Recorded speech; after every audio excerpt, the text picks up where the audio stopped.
L'édito de Laurent Tessier. Bonjour Laurent. Bonjour Alexandre, bonjour Mario. Bonjour Rédacteur en chef de l'émission Pascal Pro et vous sur Europe 1 entre 11h et 13h.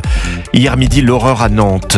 Laurent, une lycéenne a été tuée à coups de couteau. 3 autres élèves blessés par l'un de leurs camarades. Ça s'est passé dans le lycée catholique Notre-Dame de Toutes-Aides. Oui, que peut-on faire face à une telle folie, une telle violence qui se déchaîne? Que peut-on faire quand un jeune de 16 ans décide de prendre un couteau et de foncer dans son établissement pour tuer? Comment peut-on en arriver là? Je n'aurai pas les réponses à mes questions.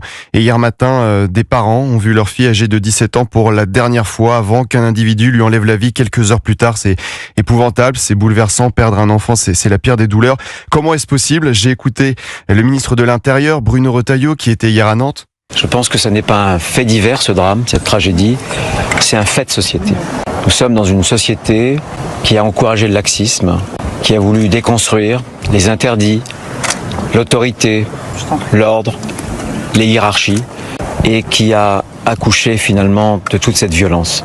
Sur la société du laxisme, on ne peut pas donner tort. Je vous donne un exemple. En janvier dernier, qu'avait lancé la mairie de Paris un plan couteau pour en finir avec ces agressions entre jeunes, une distribution de dépliants pour les élèves avec écrit en gros: porter un couteau, c'est se mettre en danger, pas se protéger. Le hashtag Stop Couteau sur les réseaux sociaux avait été lancé. La diffusion d'une vidéo dans les classes, son titre: ne mets pas un couteau dans ta poche. Donc, comment voulez-vous qu'on y arrive? On a beau répéter les mêmes phrases, les mêmes demandes, comme le Premier ministre François Bayrou le 28 janvier à l'Assemblée.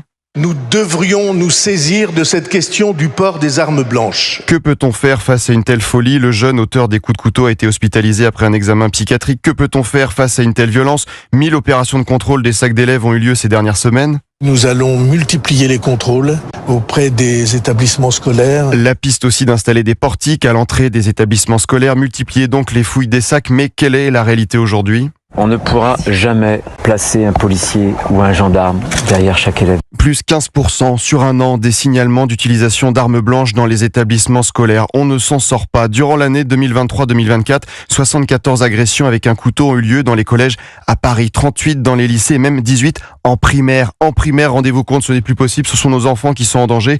Écoutez encore le ministre de l'Intérieur, Bruno Retailleau. Il y a aussi une société à reconstruire, des repères à rebâtir, des hiérarchies à refaire, une autorité à restaurer. C'est une question qui nous est posée collectivement.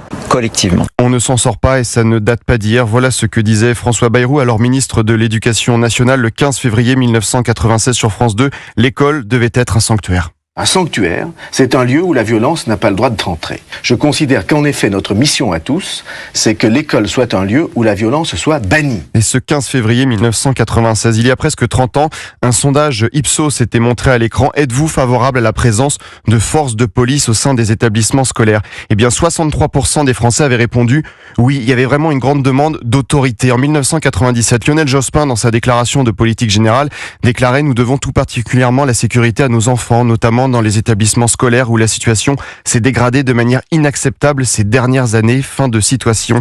Et nous voyons aujourd'hui toute notre impuissance. À qui la faute?